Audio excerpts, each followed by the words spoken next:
F-22 Raptors head to Poland to put Russia on notice. 12 F-22 Raptors will arrive to support NATO Allied Air Command at the 32nd Tactical Air Base in Lask, Poland, for what the Air Force calls an air shielding mission. The U.S. Air Force is now deploying F-22 Raptors to Poland to fly alongside F-35 fighters in support of the deterrence mission on NATO's eastern flank. 12 F-22 Raptors will arrive to support NATO Allied Air Command at the 32nd Tactical Air Base in Lask, Poland, for what an Air Force report calls an air shielding mission. This is notable because, in addition to being thought of by many as the best air-to-air supremacy fighter in the world, the F-22 also has substantial ground attack capabilities as well. In fact, F-22 fighters were deployed to attack ISIS in 2014, in what was largely a ground attack and aerial quarterback, sensing and targeting mission.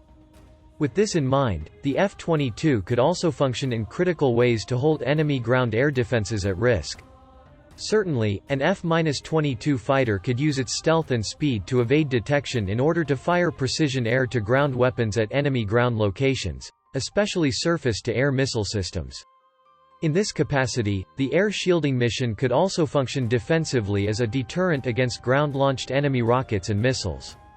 The Air Force says the air shielding mission is designed to increase the air and missile defense posture along the eastern flank of NATO's alliance and is purely a defensive mission to shield and protect Allied territory and populations and is a key component of NATO's deterrence and defense posture.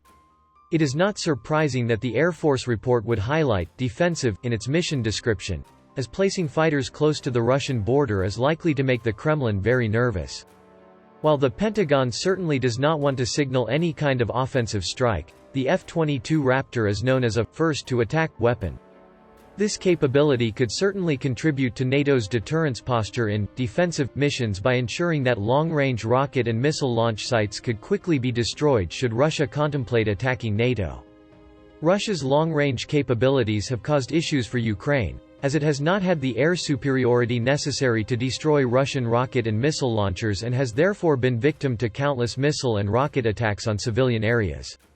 Should US F-22 and NATO F-35 fighters establish air superiority following a Russian attack, something quite likely given the small number of fifth-generation stealth fighters operated by Russia, those launchers and other ground targets could quickly be eliminated from the air. The deployment may be intended to remind Russia of that fact.